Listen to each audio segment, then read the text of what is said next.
Hello मेरे प्यारे दोस्तों, good morning to all of you. साथियों, जैसा कि हम लगातार लाइब्रेरी एंड इंफॉर्मेशन साइंस की थ्योरी के क्लासेस कर रहे हैं। अगर आरपीएससी और राजस्थान अधीनस्थ सेवा चयन बोर्ड की जो भर्तियां हैं उनकी दृष्टि से देखा जाए तो यूनिट फर्स्ट हमारी लगभग कंप्लीट होने वाली है, जिसके अंदर कल हमने देखा था आइजलिक और आज हम देखेंगे निस्केयर, जिसको वर्तमान नाम NISCPR निस्पर है ना, और जिसका स्टार्टिंग में नाम था इंस्टीट्यूट के नाम से उसकी स्थापना हुई थी। उसी टॉपिक के बारे में साथियों जो लगातार मैं टॉपिक पढ़ाते जा रहा हूँ, ये न केवल एक छोटी एग्ज़ाम, आप ये छोटे एग्ज़ाम के हिसाब से उसके पैटर्न लेवल पे है। बाकी आप नेट JRF के लिए या सेट, किसी भी स्टेट का सेट की अगर वहाँ का उस लेवल का भी एग्ज़ाम दोगे तो उसके लिए बेस्ट कंटेंट जो है आपको मेरे चैनल पे देखने को मिलेगा साथियों, है ना। तो साथियों एक बार फिर से आप सभी का आपके अपने चैनल AK एक्सप्लोरर में स्वागत है। तो आज हम स्टार्ट करेंगे CSIR है ना, NISCPR निस्पर, CSIR निस्पर है ना। सबसे पहले बात करेंगे निस्पर की, है ना। तो ये निस्पर की स्थापना, सबसे पहले तो निस्पर की स्थापना तो हाल ही में जो है निस्पर की स्थापना हुई है साथियों, जनवरी 2021 में, है ना। तो किस तरह से इसकी स्थापना हुई, क्या इसके उद्देश्य हैं, क्या क्या ये कार्य करता है और क्या क्या इसकी वजह से जो है हमारे पाठ्यक्रम में, हमारे करिकुलम में इसका बेनिफिट है ना। तो सबसे पहले बता देते हैं इसकी स्थापना के बारे में। तो इसकी स्थापना में जो योगदान है प्रोफेसर रंजना अग्रवाल का, और ये जो प्रोफेसर रंजना अग्रवाल है इनका नाम आपको डेफिनेटली अभी ध्यान में नहीं रखना, आने वाले टाइम पे डेफिनेटली इनके नाम से क्वेश्चन पूछे जाएंगे आपको ना। तो जो निस्पर है उसमें सबसे प्रमुख रोल किसका है, तो रंजना अग्रवाल का है। किसका है? रंजना अग्रवाल। इनका नाम आपको बिल्कुल प्रोफेसर है ना, यह एक प्रोफेसर है और इन्होंने PhD भी कर रखी है, ये एक डॉक्टर भी है रंजना अग्रवाल। तो इनका नाम तो आपको डेफिनेटली ध्यान रखना है, क्योंकि एग्ज़ाम में इनसे रिलेटेड काफ़ी सारे क्वेश्चन बन सकते हैं इस निस्पर में, है ना। तो जो रंजना अग्रवाल है ये संस्थापक निदेशक है। अब संस्थापक निदेशक क्या होता है, किसी भी संघ की स्थापना के समय जो उसका निदेशक होता है, जो उसकी स्थापना में जिस निदेशक का प्रमुख योगदान होता है वही निदेशक संस्थापक निदेशक कहलाता है। इसके बाद में बात करें तो CSIR राष्ट्रीय विज्ञान संचार, CSIR है ना। तो इसके बारे में बताएंगे CSIR की स्थापना कब हुई, है ना। तो सारा सब कुछ आज देखेंगे।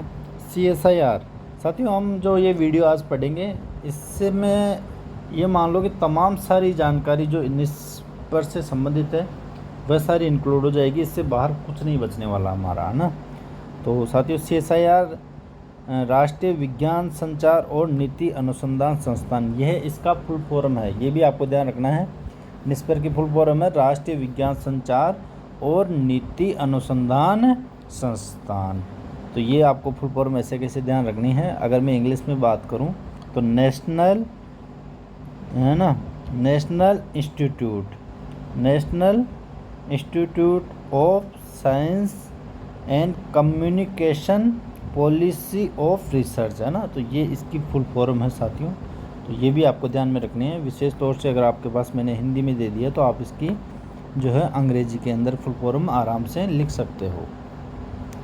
तो ये निस्केर, CSIR निस्केर की बात हो रही है। CSIR निस्केर क्या है, तो यह एक घटक संस्थान है। ये क्या है?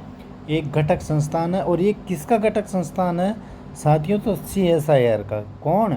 निस्पर किसका एक घटक संस्थान है? तो ये CSIR का एक घटक संस्थान है, यानी ये एक CSIR का ही एक पार्ट है ना, ये ध्यान रखना है। मुख्य संस्था कौन सी है? निस्पर किसका भाग है? CSIR का। अब ये CSIR किसके तत्वाधान में कार्य करता है साथियों? क्योंकि CSIR भी किसी न किसी के तत्वाधान में कार्य करता है। तो यह है ना भारत सरकार के जो साइंस एंड टेक्नोलॉजी मिनिस्ट्री है उसके अंडर में काम करता है।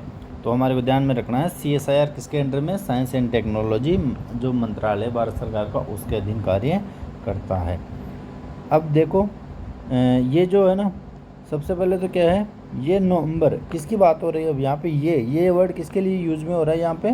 तो डॉक्टर रंजना अग्रवाल। तो साथियों अब रंजना अग्रवाल के बारे में फिर से अपन देखेंगे। ये नवंबर 2019 से CSIR निस्केयर के निदेशक के अतिरिक्त प्रभार के साथ में। तो साथियों अब यहाँ पे निस्केयर की बात हो रही है ना, निस्पर की बात नहीं हो रही है। ये क्या है, निस्पर। अब किसकी बात हो रही है यहाँ पे, निस्केयर की बात हो रही है। निस्केयर और निस्टार्ड है ना। अब बात करेंगे हम निस्केयर की और निस्टार्ड की। अब आगे बात करेंगे इस निस्केयर का और निस्टार्ड का क्या संबंध है निस्पर से। वो तो पहले ये देख लो कि ये जो रंजना अग्रवाल जी थे, ये नवंबर 2019 से CSIR निस्केयर के निदेशक है ना, और उसके के अतिरिक्त प्रभार के साथ, यानी इसका तो क्या था, इनको एडिशनल चार्ज था। इसके साथ में ये जून 2019 से CSIR निस्टार्ड के निदेशक के रूप में कार्यरत थे, है ना। कब से, यानी 2019 से, है ना। दोनों ही संस्थाओं के जो है ये डायरेक्टर के रूप में कार्यरत थे। तो इनका ही एक प्रमुख योगदान होता है कि इन दोनों संस्थाओं को ये एक कर देते हैं, है ना। इनको दोनों संस्थाओं को मिलाने में प्रमुख योगदान किसका है, तो डॉक्टर जो प्रोफेसर रंजना अग्रवाल है उन्हीं का योगदान है, क्योंकि ये 2019 से लगातार उनके निदेशक थे। उन्होंने दोनों ही इंस्टीट्यूट की अच्छे से स्टडी किए। उसके उपरांत इन्होंने 2021 में दोनों को मिलाने के लिए प्रपोजल तैयार किया।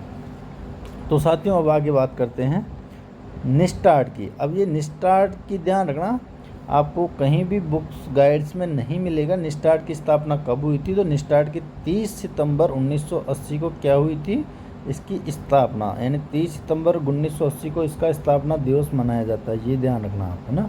किसका मनाया जाता है, निस्टार्ड का 30 सितंबर को इसका स्थापना दिवस मनाया जाता है, जबकि इसकी स्थापना 1980 30 सितंबर 1980 को जो है निस्टार्ड की स्थापना हुई थी। तो ये भी हमारे को ध्यान में रखना है, वेरी इंपॉर्टेंट है, क्योंकि अभी तक क्या है, निस्टार्ड की स्थापना का क्वेश्चन किसी एग्ज़ाम में पूछा नहीं है। तो आप ध्यान रखना, आपको आने वाले एग्ज़ाम में ये पूछा जा सकता है। और इसके अलावा 14 जनवरी, अब क्या होता है, अब हम बात कर रहे हैं निस्पर की, है ना। 14 जनवरी 2021 को तात्कालिक माननीय डॉक्टर हर्षवर्धन, जो पूर्व केंद्रीय मंत्री थे साइंस और टेक्नोलॉजी और पृथ्वी विज्ञान जो डिपार्टमेंट है उसके, है ना, इनके द्वारा दो बहुत अच्छी तरह से मान्यता प्राप्त संस्थानों CSIR निस्केयर और CSIR निस्टेड के विलय के पश्चात अस्तित्व में आया।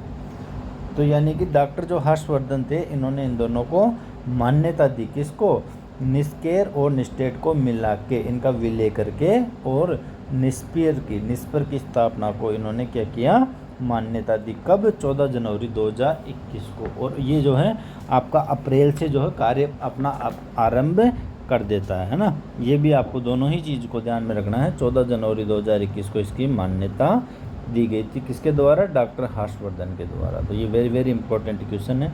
इसकी स्थापना के बारे में पूछा जाए तो 14 जनवरी 2021 को। आगे बात करें साथियों, तो यह कौन, निस्पर भारतीय विज्ञान प्रौद्योगिकी और नवाचार प्रणाली के लिए थिंक टैंक के रूप में कार्य कर सकता है तथा उभरती हुई राष्ट्रीय महत्वाकांक्षाओं और ज़रूरतों को पूरा करने के लिए राष्ट्रीय स्तर पर साइंस, टेक्नोलॉजी और नवाचार संचार नीति अध्ययन का नेतृत्व कर सकता है। कौन, निस्पर, है ना। तो निस्पर आपको अब देख लो कितना अधिक इसका महत्व है। ये इम्पोर्टेंस आपको इस जो टॉपिक है, इस सेंटेंस से पूरा इसका जो महत्व है, इम्पोर्टेंस है, इसकी राष्ट्र की में प्रमुख भूमिका है, तो वो चीज़ आपको पता लग रही है। तो ये किस रूप में कार्य कर सकता है, थिंक टैंक के रूप में। आगे बात करते हैं साथियों CSIR की। अब CSIR हमने कई जगह पढ़ा है, लेकिन CSIR का पता नहीं कब स्थापना हुई। तो सबसे पहले तो CSIR की जो परिषद है, इसकी full form council of scientific and industrial research जो है, हम इसको इंग्लिश में कहते हैं, हिंदी में फुल फॉर्म है वैज्ञानिक और औद्योगिक अनुसंधान परिषद, जिसकी स्थापना होती है 1942 में। जिसमें प्रमुख उद्देश्यों से इसका जो प्रमुख उद्देश्य था, क्या था, प्रमुख उद्देश्यों में एक उद्देश्य ये भी था कि सूचना का संग्रह करना, उसका प्रसार करना और वैज्ञानिक पत्रों और पत्रिकाओं का प्रकाशन करना। तो जो इसके उद्देश्य थे, CSIR की स्थापना के उद्देश्य थे, उनमें प्रमुख उद्देश्यों में ये भी एक उद्देश्य था कि ये क्या काम करेगा, सूचनाओं का संग्रह करेगा, उनका प्रसार करेगा और जो वैज्ञानिक पत्र और पत्रिकाएँ हैं उनका पब्लिकेशन करेगा। कौन, CSIR। तो ये हमारे को ध्यान में रखना है। आगे बात करें साथियों CSIR ने 1951 में अतिरिक्त जिम्मेदारियों के साथ प्रकाशन और सूचना निदेशालय की स्थापना की, क्योंकि सूचना का संग्रह, प्रसार और वैज्ञानिक जो पत्रिकाएं उनका प्रकाशन भी करने की जिम्मेदारी थी। तो इन्होंने क्या किया, प्रकाशन और सूचना निदेशालय की स्थापना करी। इसकी PID की स्थापना करी। कब करी, 1951 के अंदर PID की जो है स्थापना की। इसके बाद में क्या होता है साथियों कि PID ने, किसने, PID ने यानी प्रकाशन और सूचना निदेशालय ने 1996 में एक राष्ट्रीय संस्थान जिसका नाम है national institute of science communication का कार्यभार संभाला। किसने, PID ने, है ना। तो ये भी ध्यान में रखना है। अब बात करें साथियों तो निस्केर की स्थापना की, है ना। अब निस्केर की स्थापना की बात करें तो समानता और कुछ अतिव्यापी क्षेत्रों को ध्यान में रखते हुए CSIR के एक सहयोगी, इसको सेंटेंस को कंटिन्यू कर लेना भाई, यहाँ पे क्या एंटर गलत, थोड़ा टाइपिंग में मिस्टेक है, तो आप इसको कंटिन्यू कर लेना। समानता और कुछ अतिव्यापी क्षेत्रों को ध्यान में रखते हुए CSIR के एक और सहयोगी प्रयोगशाला के रूप में भारतीय राष्ट्रीय वैज्ञानिक दस्तावेजीकरण केंद्र यानी ISDO की स्थापना 1952 में अस्तित्व में आया, जिसका 2002 में निस्कॉम के साथ में विलय हुआ था। किसके साथ में, निस्कॉम के साथ में। और निस्कॉम कब आया था, 1996 में, है ना। तो इसके साथ में क्या हो जाता है, ISDO का विलय हो जाता है साथियों, है ना। अब आगे बात करते हैं। आज निस्केर ने देश में विज्ञान संचार में लगे सबसे बड़े संस्थान और शायद दुनिया में अपनी तरह का एकमात्र संस्थान का दर्जा प्राप्त कर लिया है। किसने, निस्केर ने। ये निस्केर की बात हो रही है और ये बात है जब ये निस्पर नहीं बना उस समय की बात, जो विज्ञान और टेक्नोलॉजी के प्रमुख विषय को कवर करने वाली 19 सहकर्मी अनुसंधान पत्रिकाएं, 3 जो हैं व्यापक रूप से प्रसारित लोकप्रिय विज्ञान पत्रिकाओं को प्रकाशित करता है। और साथ ही क्या करता है, ये भारत की संपत्ति, है ना, जो भारत के कच्चे माल संसाधनों का दस्तावेजीकरण करती है, तो उनका भी ये क्या करता है, प्रकाशन करता है। आगे बात करें तो निस्केर की स्मारकीय विश्वकोश श्रृंखला the wealth of India Bharat के सभी कच्चे माल संसाधनों को कवर करती है, चाहे वे पौधे, जानवर या खनिज हो। अपने 3 अच्छी तरह से प्रसारित लोकप्रिय विज्ञान पत्रिकाएं, है ना। तो ये किसकी है, निस्पर की, यानी इससे पहले जो निस्केर था उसकी जो 3 लोकप्रिय पत्रिकाएं हैं, ये पहले भी थी और वर्तमान, यानी ये निस्केर के समय भी थी और निस्पर के समय भी ये 3 लोकप्रिय पत्रिकाओं का प्रकाशन करता है। और इनका कैसे कैसे प्रकाशन करता है ये देखेंगे। सबसे पहले तो विज्ञान प्रगति, किसकी बात हो रही है यहाँ पे, विज्ञान प्रगति नामक लोकप्रिय जो पत्रिका है उसकी। तो विज्ञान प्रगति का प्रकाशन जो है मासिक प्रकाशन करता है, साथ ही ये हिंदी में पब्लिश होती है। और इसको स्थापना 1952 में, यानी जब ISDO की स्थापना हुई थी तब से ही यह कार्यरत है, ISDO की स्थापना, है ना। अब बात करते हैं यही पत्रिका का जो है अंग्रेजी संस्करण, तो जिसको कहते हैं साइंस रिपोर्टर, जो भी वही मासिक पब्लिश होती है और इसकी स्थापना हुई थी 1964 के अंदर। आगे बात करें साइंस की दुनिया, तो ये उर्दू में पब्लिश होती है, ये ध्यान रखना, साइंस की दुनिया किसमें, उर्दू में। ये एग्जाम में पूछा जाता है कि साइंस की दुनिया का जो प्रकाशन है वो किस भाषा में होता है, तो उर्दू में। और ये त्रैमासिक है साइंस की दुनिया, बाकी ये दोनों मासिक थी। और हमारी जो साइंस की दुनिया है वो क्या है, त्रैमासिक और उर्दू में। और इसकी स्थापना हुई थी 1975 में, यानी इन दोनों के बाद में। अब आगे बात करेंगे इनकी सूचना सेवाएं, किसकी, निस्पर की कौन कौन सी सूचना सेवाएं हैं।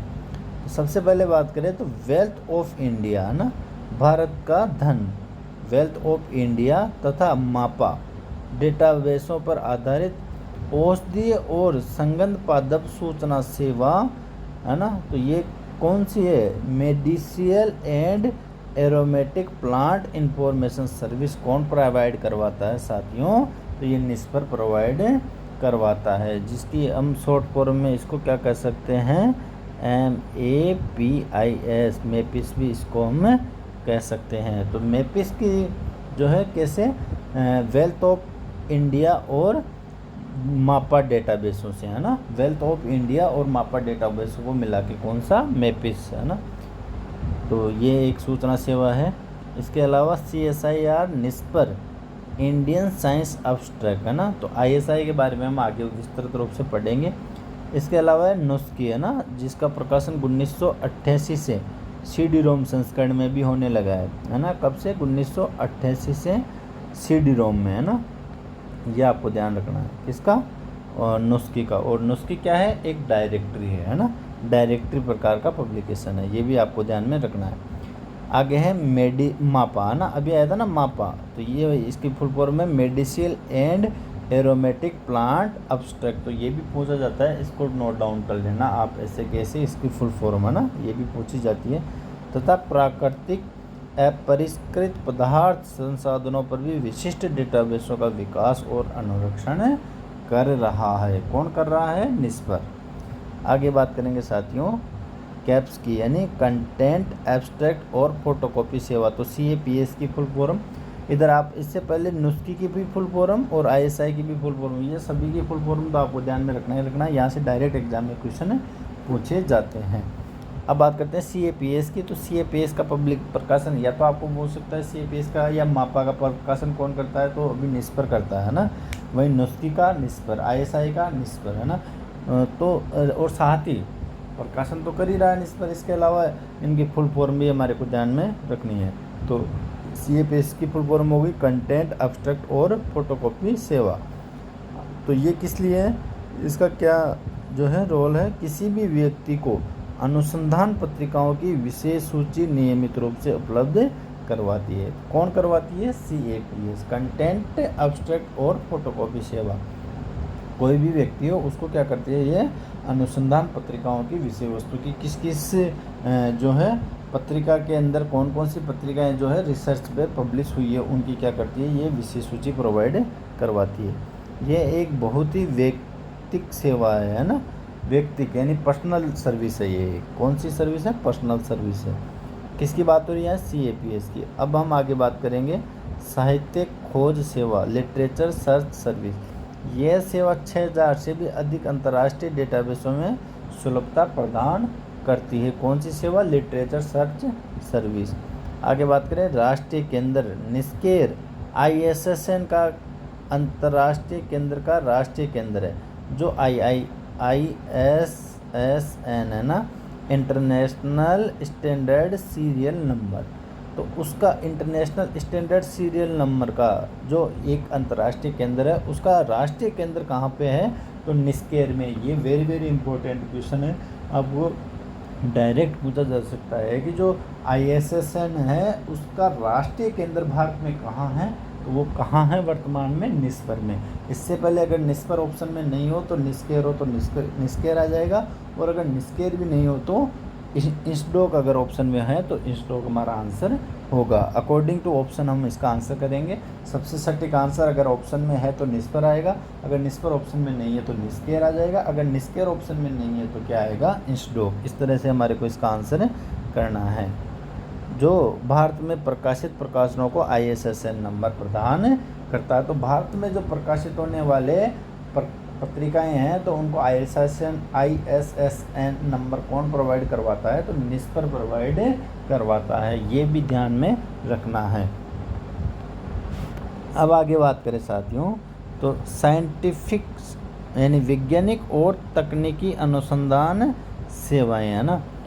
तो CSIR निस्पर की विज्ञान और प्रौद्योगिकी अनुवाद सेवा प्रमुख विदेशी भाषाओं जैसे जापानी, जर्मन, फ्रांसीसी, स्पेनी, चीनी, रूसी का अंग्रेजी भाषा में अनुवाद करवाती है। इसी तरीके से कल हमने जो लास्ट क्लास पढ़ी थी उसमें हमने आइजलिक के बारे में पढ़ा था, तो वो भी हमारे को ट्रांसलेशन सर्विस प्रोवाइड करवाता है। कौन कौन सी भाषा में प्रोवाइड करवाता है, तो वो सब हमारे को ध्यान में रखना है। ठीक उसी तरह से जो निस्पर है वह भी इन भाषाओं में, ये जो सारी विदेशी भाषाएं इनमें क्या करता है, इंग्लिश ट्रांसलेशन में जो है प्रोवाइड करवाता है। आगे बात करें साथियों, तो CSIR एक न्यूज़ भी प्रकाशित करता है, वहीं CSIR समाचार, है ना। तो CSIR न्यूज़ अंग्रेजी में प्रकाशित होती है, CSIR न्यूज़, और पाक्षिक रूप से यानी 15 दिन में एक बार प्रकाशित होती है। पाक्षिक का मतलब होता है 15 दिन में एक बार। अब आगे बात करें CSIR समाचार। तो CSIR समाचार मासिक रूप से पब्लिश होते हैं। साथ ही ध्यान रखना, वेरी वेरी इंपॉर्टेंट है। CSIR न्यूज़ के बारे में बात करेंगे तो 15 दिन में, और CSIR समाचार के बारे में बात करेंगे तो 1 महीने में एक बार, है ना। वेरी वेरी इंपॉर्टेंट है ये हिंदी में, और जो ऊपर CSIR न्यूज़ है वह है अंग्रेजी में। ये दोनों चीज़ हमारे को ध्यान में रखनी है। CSIR न्यूज़ अंग्रेजी में और 15 दिन में, वहीं CSIR समाचार महीने में और हिंदी में। तो दोनों चीज़ हमारे को ध्यान में रखना है। आगे बात करें साथियों, वेल्थ ऑफ इंडिया, WOI। तो वेल्थ ऑफ इंडिया भारत के प्राकृतिक पदार्थों पर एक विश्व कोश के परिशिष्टों का प्रकाशन है ना। तो अगर बात करें भारत के प्राकृतिक पदार्थों का विश्व कोश कौन सा है, तो wealth of India. Very very important है। अगर आपको क्वेश्चन पूछेगा तो इस तरीके से पूछेगा, लेटेस्ट क्वेश्चन इसी तरह का बनता है कि भारत के प्राकृतिक पदार्थों का विश्व कोश कौन सा है, तो कौन सा है, वेल्थ ऑफ इंडिया। ये ध्यान में रखना है। आगे बात करें साथियों, देश के प्राकृतिक पदार्थ संसाधनों पर पुस्तकों का प्रकाशन, वहीं प्राकृतिक अपरिष्कृत पदार्थ संसाधनों पर सूचना मांगने वालों के लिए पूछताछ सेवाएं प्रदान करना। इसके अलावा भारत की संपदा BKS जो है हिंदी में पब्लिश करता है। भारत की संपदा ना, तो ये डायरेक्ट पूछा जा सकता है BKS कौन पब्लिश करता है। BKS कौन करता है, निष्पर करता है। BKS की फुल फॉर्म आपको पता है, भारत की संपदा। आगे बात करें साथियों, तो प्राकृतिक पदार्थ हर्बेनियम और उसका संग्रहालय। तो इसके बारे में देखेंगे, प्राकृतिक पदार्थ हर्बेरियम और संग्रहालय। तो पादपों तथा पादप मूल की अपरिष्कृत औषधियों को पहचानने के लिए परामर्शक सेवाएं प्रदान करना। फोटो लाइब्रेरी सेवाओं द्वारा 3000 छायाचित्रों के संग्रह से भुगतान करने पर चित्रों को पुनः प्रस्तुतिकरण हेतु प्रदान करना। तो ये किसके कार्य साथियों, हर्बेरियम और संग्रहालय के, प्राकृतिक पदार्थ हर्बेरियम और संग्रहालय के। तो ये भी पूछा जा सकता है कि प्राकृतिक पदार्थ हर्बेरियम और संग्रहालय किसके अधीन कार्य करता है, तो निष्पर के अधीन। आगे बात करें साथियों, तो आर्थिक जीव विज्ञान और भूविज्ञान के छात्रों को शिक्षित करना। तो ये सारे कार्य किसके हैं, ये तीनों जो कार्य पढ़े हैं हमने, तो ये तीनों हैं प्राकृतिक पदार्थ हर्बेरियम एवं संग्रहालय के। आगे बात करें साथियों, तो 19 हमने पहले देखा था, ये 19 जो पब्लिकेशन प्रकाशित करता है पत्रिकाएं एवं 2 माध्यमिक वैज्ञानिक पत्रिकाओं का प्रकाशन करता है, जो इस प्रकार है। तो प्रत्येक को हमारे को नोट डाउन करना है और ब्रीफली एक बार याद भी कर लेना है ना। वैसे मोस्ट में अलग अलग बता रहा हूँ, लेकिन फिर भी इन सबको ध्यान में रखना है, क्योंकि कोई सा भी आपके एग्जाम में पूछा जा सकता है। सबसे पहले बात करें साथियों, तो journal of scientific and industrial research है ना, जिसको हम कहते हैं JSIR। तो इसका मासिक प्रकाशन होता है। वहीं इंडियन जर्नल ऑफ केमिस्ट्री यानी IJCA मासिक, इंडियन जर्नल ऑफ केमिस्ट्री भी IJC मासिक, Indian journal of experimental biology ये। तो इनको एक बार सारा आप है ना नोट डाउन कर लेना, और ब्रीफली है ना जो एक बार सबको देखना है ना। अगर ज़्यादा डीपली तो वैसे नहीं पूछा जाता है इनमें से कुछ भी, लेकिन फिर भी एक बार हमारे को क्या करना है, ब्रीफली देखना है। और एक तो ये है ना भारतीय समुद्री विज्ञान जर्नल, इसका विशेष रूप से ध्यान में रखना है। इनमें से है ना जो मेन है भारतीय समुद्री विज्ञान जर्नल, और एक और लास्ट में आएगा राष्ट्रीय उत्पाद residence, Indian journal of biotechnology, Indian journal of traditional knowledge. ये भी ध्यान में रखना है ना, Indian journal of traditional knowledge. एक ये है पुस्तकालय सूचना विज्ञान का इतिहास। और तो ये है ये एक बार इनको सबको नोट डाउन तो करना ही है आपको, है ना। ये मापा ही गया वापस से, मापा द्विमासिक है ना, मापा द्विमासिक। और ये ISI, तो ISI के बारे में हम पाक्षिक पर पब्लिश होती है, इसके बारे में विस्तृत रूप से पढ़ेंगे। और इसके अलावा academy of scientific and innovative research, इसका भी विशेष रूप से आप ध्यान में रखना साथियों। इसको हम कहते हैं ACSIR। तो ये किसके अधीन कार्य करती है, ये भी निष्पर के अधीन कार्य करती है ना। अगर ऐसे ध्यान नहीं रहे तो आप निष्पर को लिख के देखो, इससे बिल्कुल मिलता जुलता ही है ना, निष्पर।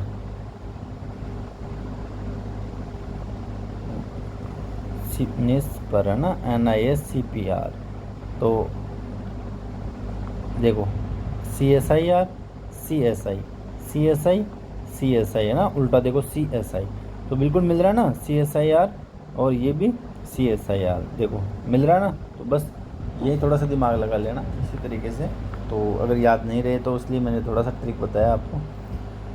तो इस बार ये थोड़ा सा शब्द ऐसा ही है इसलिए आप भूल जाओगे इसको, इसलिए मैंने थोड़ा ट्रिक बताया कि ये जो है एक ही वर्ड से मिलेगा आपके निस्पर से, है ना। ऑप्शन के अकॉर्डिंग इसका आंसर निस्पर ही होगा, है ना। आगे देखो साथियों, तो रिसर्च पत्रिकाएं, applied innovative research, annals of library and information study, भारतीय वैज्ञानिक और औद्योगिक अनुसंधान पत्रिका, Indian journal of Jio marine science, Indian journal of traditional knowledge, journal of intellectual property rights. तो ये सारी पत्रिकाएं आपको विशेष रूप से ध्यान में रखनी है, क्योंकि साथियों आजकल जो है रिसर्च के क्वेश्चन काफ़ी अच्छे और काफ़ी बार पूछे जाते हैं। तो ये सारी तो पत्रिकाएं आपको ध्यान में रखनी है। ऊपर वाली जो है चाहे कम ध्यान रख लेना, लेकिन इनको ज़रूर आपको डेफिनेटली ध्यान में रखना है। और इनमें से भी अगर बात करें सबसे ज़्यादा इंपॉर्टेंट, तो annals of library information study, इसके अलावा जियो मेरीन साइंस और इंटेलेक्चुअल प्रॉपर्टी राइट्स, ये तो बहुत ही वेरी वेरी इंपॉर्टेंट पत्रिकाएं हैं ना। बाकी भी आप ध्यान में रखो तो अच्छी बात है। आगे मैं बात करूँ साथियों, CSIR निस्पर द्वारा प्रकाशित सभी 19 शोध पत्रिकाओं के लिए फुल टेक्स्ट की सुविधा, ये वेरी इंपॉर्टेंट वर्ड है ना। ये आपको जब इंग्लिश में देखोगे फुल टेक्स्ट मिलेगा ना, फुल टेक्स्ट। तो ये सारी जो पत्रिकाएं हैं 19 की 19 ये फुल टेक्स्ट सर्विस अब जो है अवेलेबल करवाती है ना। पूर्ण पाठ्य सुविधा, यानी पूर्ण पाठ्य सुविधा ये उपलब्ध करवाती है। किसी भी टॉपिक के बारे में उसका पूर्ण पाठ्य है ना, ये नहीं कि उसका शॉर्ट उसके बारे में आपको गाइड करती है, नहीं, उसका फुल टेक्स्ट ये अवेलेबल करवाती है। और एक क्या करवाती है, कई पत्रिकाएं ऐसी होती है जो केवल अब्स्ट्रैक्ट प्रोवाइड करवाती है ना, कहीं इंडेक्स प्रोवाइड करवाती है। तो हमारे को इसमें ध्यान रखना है कि इसकी जो 19 की 19 क्या करती है, फुल टेक्स्ट सर्विस प्रोवाइड करवाती है। आगे बात करें साथियों, तो सारांशित पत्रिकाएं, अब इसकी कुछ एब्स्ट्रैक्ट पत्रिकाएं भी हैं जिसमें हम पढ़ेंगे सबसे पहले इंडियन साइंस एब्स्ट्रैक्ट, है ना। कौन सी? Indian science abstract, Indian science abstract. तो इंडियन साइंस एब्स्ट्रैक्ट के बारे में पढ़ेंगे साथियों। तो यह क्या है, सबसे पहले तो ये एक पाक्षिक सारांशित अनुसंधान पत्रिका है। कौन सी है? सारांशित, है ना, जिसकी हम एब्स्ट्रैक्ट अभी थोड़ी देर पहले मैं बात कर रहा था, एक एब्स्ट्रैक्ट प्रकार की पत्रिका होती है। तो वो कौन सी है? इसकी दो पत्रिकाएं जो है एब्स्ट्रैक्ट प्रकार की है, एक तो भारतीय विज्ञान सारांश, अभी दूसरी बाद में पढ़ेंगे, इंडियन साइंस एब्स्ट्रैक्ट, जो कि किस प्रकार से प्रकाशित होती है? पाक्षिक, यानी 15 दिन में एक बार, जो वर्ष 1965, ये वेरी वेरी इंपॉर्टेंट है, एक तो पाक्षिक और 1965 से प्रकाशित हो रही है। तो भारत में किए जा रहे सारे के सारे जो वैज्ञानिक कार्य है उनकी ये जानकारी देती है। नवीनतम वैज्ञानिक एवं तकनीकी अनुसंधान की जो है पत्रिकाओं में मूल अनुसंधान लेखों पर लघु समीक्षा लेख और सूचनात्मक लेख प्रकाशित किए जाते हैं। भारतीय विज्ञान सारांश में जो इंडियन साइंस एब्स्ट्रैक्ट है, इसमें भारतीय मानकों, शोध प्रबंध की जानकारी दी जाती है, इंडियन स्टैंडर्ड और डिसर्टेशन की जानकारी दी जाती है।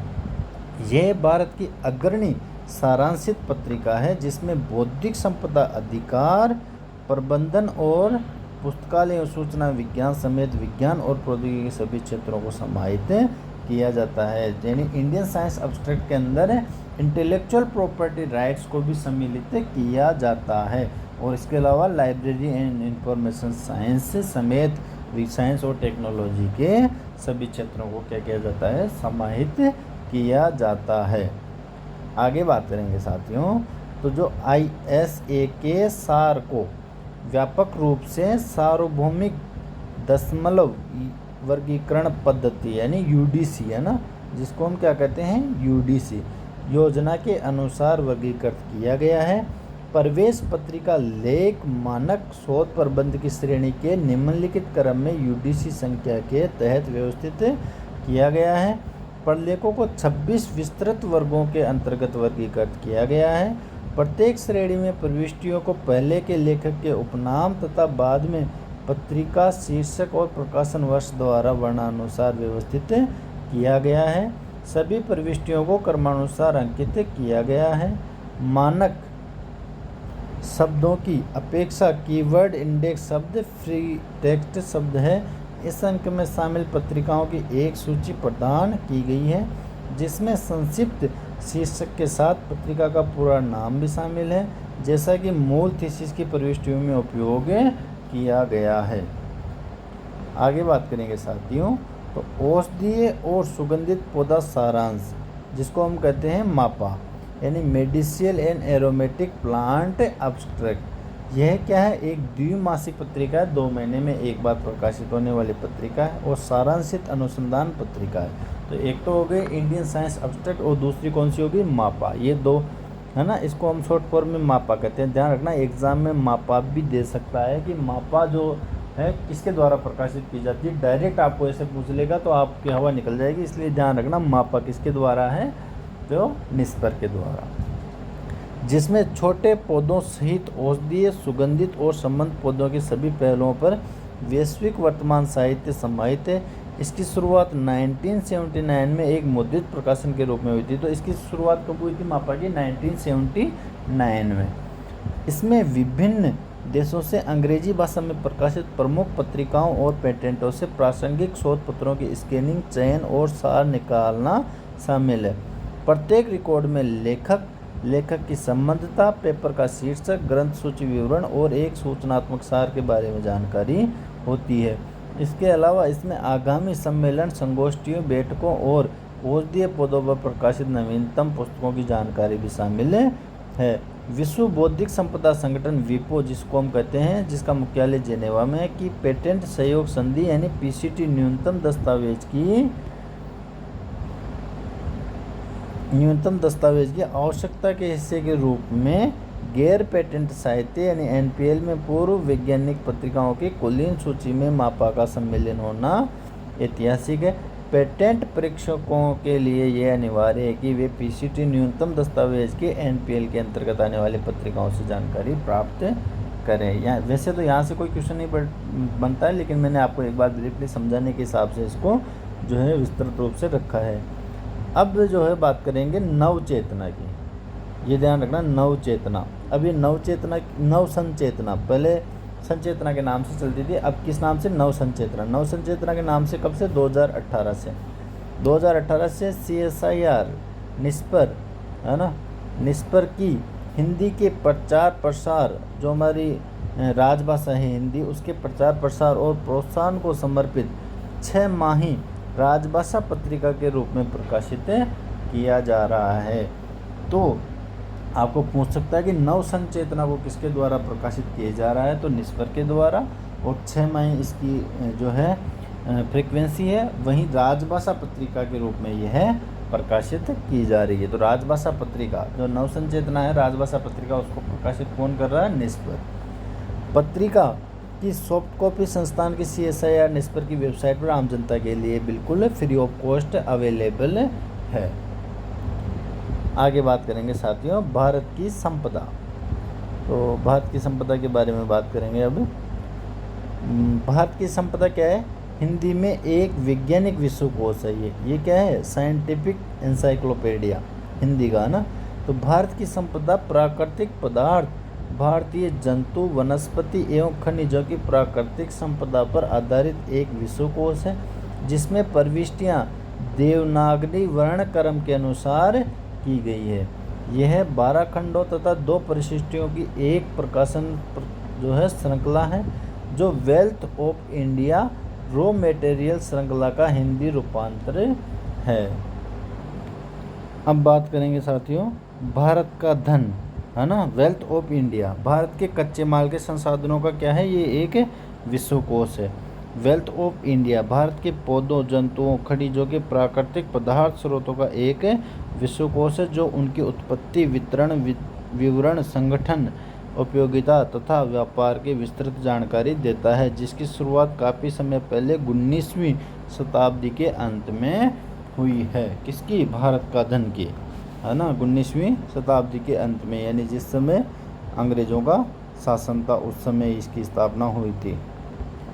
आगे बात करेंगे साथियों हरित रसायन विज्ञान पर प्रथम भारत US कार्यशाला की कार्रवाई का प्रकाशन किसने किया था, तो किसने किया था, वर्तमान में NISCPR, इससे पहले निस्केर, इससे पहले इंसडोक। तो ये भी हमारे को ध्यान में रखना है, क्योंकि वर्तमान में इंसडोक का ही वर्तमान में नाम निस्पर है ना साथियों। तो अगर इंसडोक से रिलेटेड कोई क्वेश्चन आता है तो हम उसका निस्पर आंसर करेंगे वर्तमान दृष्टि से, क्योंकि निस्पर क्या है, वही इंसडोक है, वही निस्केर है ना। तो ये ध्यान में रखना है। CSIR निस्पर में जिज्ञासा, यानी जिज्ञासा वैज्ञानिक और औद्योगिक अनुसंधान परिषद केंद्रीय विद्यालय संगठन के बीच एक विद्यार्थी वैज्ञानिक संपर्क कार्यक्रम है। किसकी बात हो रही है यहाँ पे, जिज्ञासा की, ये ध्यान में रखना है। किसकी बात हो रही है, जिज्ञासा की। तो जिज्ञासा क्या है साथियों, जिज्ञासा है CSIR और जो KVS है उनके बीच में विद्यार्थी वैज्ञानिक संपर्क कार्यक्रम है। इसकी शुरुआत होती है जुलाई 2017 में, और यह CSIR की साइंस सामाजिक जिम्मेवारी को प्रगाढ़ करने के लिए शुरू किया गया था, जो कि वास्तव में समय की ज़रूरत थी। जिज्ञासा के एजेंडा के साथ CSIR निस्पर योजना को लागू कर रहा है। किसको, CSIR निस्पर इस योजना को लागू कर रहा है, जिससे विद्यार्थी समय समय पर आयोजित विभिन्न आयोजनों में काफ़ी मजबूती के साथ जुड़ रहे हैं। आगे बात करेंगे ISSN राष्ट्रीय केंद्र है ना, ये हमने अभी देख लिया था, फिर भी इसके बारे में और थोड़ा विस्तृत में लेके आया हूँ। ISSN राष्ट्रीय केंद्र भारत में ISSN के वैश्विक नेटवर्क का एक सदस्य है। इस नेटवर्क की गतिविधियों का ISSN अंतर्राष्ट्रीय केंद्र पेरिस द्वारा जो है संचालित किया जा रहा है। तो इस नेटवर्क की, किसकी, ISSN का जो नेटवर्क है भारत में, जो एक केंद्र है, इसकी जो गतिविधियां हैं उनका संचालन कहाँ से हो रहा है, तो ISSN का जो मुख्यालय है, अंतर्राष्ट्रीय केंद्र है पेरिस। पेरिस कहाँ पे है, फ्रांस में है ना। पेरिस कहाँ है, फ्रांस में। तो वहाँ से क्या है, इसका संचालन हो रहा है। ISSN के राष्ट्रीय केंद्र जो कि 93 देशों में सक्रिय हैं, अपने देश में ISSN गतिविधियों के क्रियान्वयन हेतु उत्तरदायी है। वर्ष 1986 से, कब से, 1986 से राष्ट्रीय विज्ञान पुस्तकालय है ना, नेशनल साइंस लाइब्रेरी CSIR निस्पर, पूर्व में इंसडोक निस्केर ISSN हेतु भारत के राष्ट्रीय केंद्र है। तो भारत के राष्ट्रीय केंद्र के रूप में ये कब से कार्य कर रहा है, 1986 से। कौन, नेशनल साइंस लाइब्रेरी। आगे बात करें साथियों राष्ट्रीय केंद्र, और एक और में, चलो वो ISSN में बता देंगे। वैसे ISSN का टॉपिक भी एक अलग वीडियो लेके आना पड़ेगा। ISSN की शुरुआत 1975 से हुई थी, चलो कोई नहीं, वो बाद में देखेंगे। और भारत में राष्ट्रीय केंद्र 1986 से कार्यरत है। CSIR निस्पर है ना, राष्ट्रीय केंद्र भारत में प्रकाशित होने वाली सीरियलों को ISSN प्रदान करता है, तथा सीरियल जो पत्रिकाएं होती हैं, पीरियोडिकल्स, उनको, तथा अंतर्राष्ट्रीय ISSN रजिस्टर में भारतीय सीरियलों के विषय में सूचना प्रदान करता है। तो अंतर्राष्ट्रीय जो इसका केंद्र है ISSN का, उसको सूचनाएं कौन प्रोवाइड करवाता है, नेशनल साइंस लाइब्रेरी के अंदर स्थित भारत का जो ISSN राष्ट्रीय केंद्र है वह है ना। केंद्र ने अभी तक लगभग 23,000 भारतीय सीरियलों को ISSN प्रदान किया है। कितने को, लगभग 23,000 को है ना। आगे बात करें साथियों स्वास्थ्य क्या है, साइंटिफिकली वैलिडेटेड सोशिएटल ट्रेडिशनल नॉलेज। तो ये ध्यान में रखना है, स्वास्थ्य का संबंध किससे है, निष्पर्श से है ना। एक तो ये ध्यान रखना, स्वास्थ्य का संबंध किससे है, निष्पर्श से। और इसकी फुल फॉर्म क्या होती है, साइंटिफिकली वैलिडेटेड सोशिएटल ट्रेडिशनल नॉलेज। साथियों इनके बारे में विस्तृत रूप से आपको बता सकता था, लेकिन जो है समय के अभाव के कारण मैं अभी फ़िलहाल इनको शॉर्ट में ही लेके आया हूँ आपके लिए, ताकि आपका क्वेश्चन जो है छूटना नहीं चाहिए है ना। क्वेश्चन अगर एग्जाम मेन से रिलेटेड पूछा जाता है तो वो क्वेश्चन आपका बिल्कुल सत्य हो जाएगा। और विस्तृत अगर इनके रूप में आपको आगामी जो समय है उसमें टाइम के अकॉर्डिंग काफ़ी जो है विस्तृत रूप से हम इनकी स्टडी करेंगे साथियों। आगे देखो साथियों, वैज्ञानिक रूप से मान्य सामाजिक पारंपरिक ज्ञान यानी टेक्नोलॉजिकल रीडनेस लेवल TRL है ना।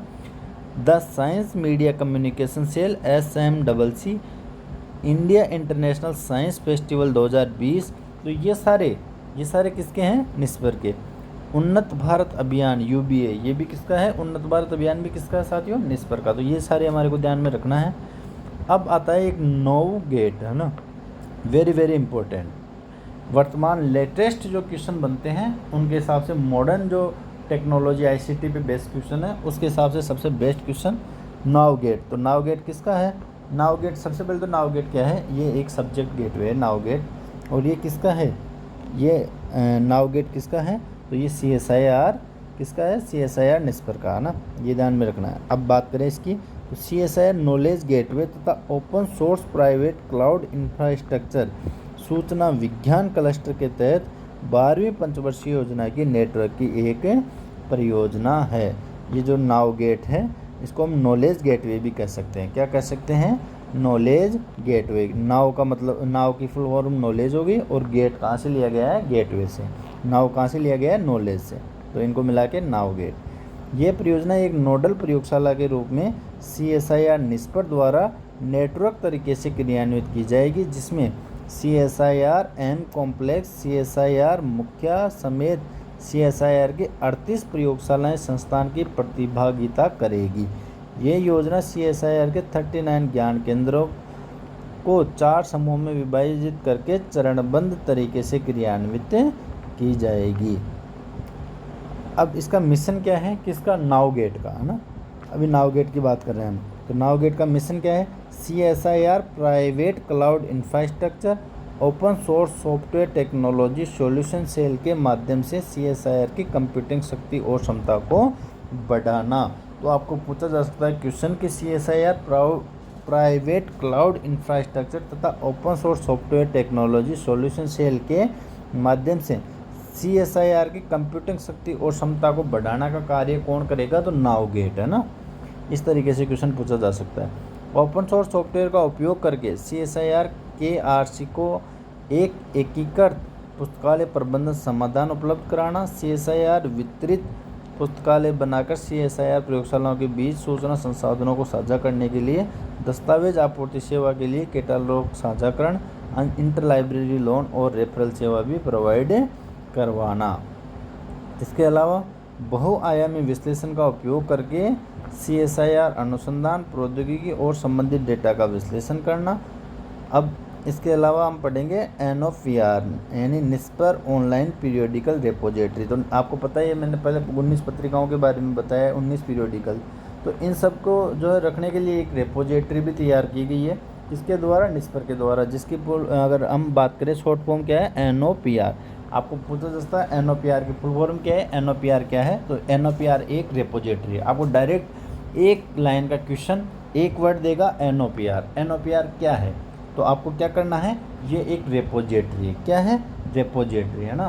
इसका डायरेक्ट क्वेश्चन पूछा जाएगा NOPR क्या है? तो NOPR क्या है? एक रिपोजिटरी है NOPR, जिसकी फुल फॉर्म होती है निस्केर ऑनलाइन पीरियोडिकल रिपोजिटरी, है ना। तो ये एक फुल फॉर्म जरूर आप को ध्यान में रखना। कई बार क्या एग्जामिनर डायरेक्ट एक उठा लेता है यहाँ से वर्ड, तो आपको देगा NOPR। NOPR के अंदर ओ का फुल फॉर्म, ओ का मीन्स क्या होगा? तो ओ का मीन्स है यहाँ पे ऑनलाइन, एन का क्या है? तो निस्पर, है ना। तो इस तरीके से हमारे को ध्यान में रखते हुए चलना है। आगे देखो साथियों, national knowledge resource centre NKRC। तो इसकी फुल फॉर्म ध्यान में रखना है। अब NKRC के बारे में हम थोड़ा सा स्टडी करेंगे। तो NKRC क्या है साथियों? राष्ट्रीय ज्ञान स्रोत संघ। NKRC की स्थापना एस्टाब्लिश। तो सबसे पहले तो ये वर्ड का ध्यान रखना साथियों, अगर एस्टाब्लिश वर्ड आता है, स्थापना वर्ष पूछा जाता है किसकी? नेशनल नॉलेज रिसोर्स सेंटर की, तो 2009 में। अगर बात करें किसकी? नेशनल नॉलेज रिसोर्स सेंटर की उत्पत्ति की, है ना, इसके ओरिजिन की, तो ये कब आएगा? 2001। यहाँ पे क्या आंसर हो जाएगा? 2001 आंसर हो जाएगा साथियों। ये वेरी वेरी इंपॉर्टेंट है, दोनों तरीके से क्वेश्चन पूछ सकता है। क्या पूछ सकता है? NKRC की ओरिजिन कब हुआ? 2001 में, और इसकी स्थापना कब हुई? 2009 में। तो दोनों हमारे को ध्यान में रखना, गलत नहीं करना एग्जाम में। एस्टाब्लिश पूछे 2009 और उत्पत्ति पूछे तो 2001 में की गई थी। यह वैज्ञानिक तथा औद्योगिक अनुसंधान परिषद के 43 पुस्तकालयों तथा सूचना केंद्रों एवं विज्ञान प्रौद्योगिकी विभाग के 26 संस्थाओं का नेटवर्क है। तो साथियों मैं आपको एक चीज़ बता देता हूँ कि हाल ही में assistant professor college library Rajasthan का RPSC ने जो एग्ज़ाम कराया था, उसमें बहुत ही अच्छा क्वेश्चन यहाँ से डायरेक्ट पुटअप हुआ था। उसने ये पूछा था कि NKRC में कितने तो लाइब्रेरी हैं और कितने क्या हैं? इंफॉर्मेशन सेंटर है, तो उसमें एक ऑप्शन तो था 43 और 26, और एक में उल्टा कर दिया था 26 और 43। किसी में क्या कर दिया 43 और 23, और किसी में क्या कर दिया, एक और ऑप्शन था चौथा मुझे पता नहीं है, लेकिन एक और एक ऐसे सेम ऑप्शन थे। और बहुत कम लोगों का जो है ये क्वेश्चन बिल्कुल सही हुआ है, बहुत कम लोगों का सही हुआ है, जबकि मेरा जो है ये क्वेश्चन बिल्कुल करेक्ट हुआ है, क्योंकि मैंने क्या है इनको पहले से जो है अच्छे से नोट्स बना के इसी तरीके से मैंने स्टडी की थी, और ये मेरा क्वेश्चन बिल्कुल करेक्ट हुआ साथियों, है ना। तो आपको भी इसी तरीके से जो है मैं जो पढ़ा रहा हूँ कंटेंट, उसमें से आपको डायरेक्ट क्वेश्चन देखने को मिलेंगे साथियों, है ना। तो आपको भी उसी तरीके से जो है इनको ध्यान में रखना है। मैं आपको डायरेक्ट बता रहा हूँ कि यहाँ से इस तरीके से क्वेश्चन पूछा जाएगा। अब NKRC का मुझे पता है क्या पूछेगा, वो या तो एस्टेब्लिशमेंट पूछेगा या ओरिजिन पूछेगा, या फिर ये पुस्तकालयों की संख्या। तो ये तो क्या है, काफ़ी डेप्थ नॉलेज का क्वेश्चन था, इसलिए उन्होंने असिस्टेंट प्रोफेसर में बिल्कुल इसको दिया है, और मेरा बिल्कुल सही हुआ है। तो साथियों आप सोच सकते हो अगर असिस्टेंट प्रोफेसर लेवल का अपन पढ़ सकते हैं, तो फिर छोटे मोटे एग्ज़ाम को टॉप करना कोई अपने लिए बड़ी बात नहीं है साथियों, है ना। तो कंटिन्यू आप कीप इट कंटिन्यू, और कंटिन्यू देखते रहो, वीडियो को अच्छे से फॉलो करते रहो, और जो है साथियों को शेयर करते रहो। तो जल्दी ही हम एक अच्छा जो है एग्ज़ाम को आने वाले एग्ज़ाम में टॉप करेंगे साथियों, है ना। अब आगे देखो साथियों, क्योंकि समय बहुत कम बचा है। अब इसकी NKRC की उत्पत्ति की बात होती है, तो 2001 में इसकी उत्पत्ति हुई, जब CSIR ने अपने सभी उपयोगकर्ताओं को एल्जेवियर साइंस, है ना, इसके बाद में हम पढ़ेंगे। एल्जेवियर साइंस काफ़ी अच्छी है कि 1200 विषय पत्रिकाओं, ये एक पब्लिशर है ना, एल्जेवियर साइंस क्या है, एक पब्लिशर है। तो इसके द्वारा 1200 विषय पत्रिकाओं तक पहुंच प्रदान करने के लिए इलेक्ट्रॉनिक जर्नल कंसोर्टिया की स्थापना की।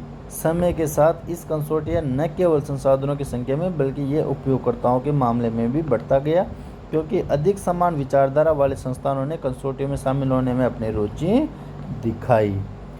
आगे देखो साथियों, इसी के बारे में आज NKRC सभी प्रमुख प्रकाशनों, पेटेंट मानकों, उद्धरण और ग्रंथ सूची डेटाबेस के 5000 प्लस ई पत्रिकाओं तक पहुंच की सुविधाएं प्रदान करता है।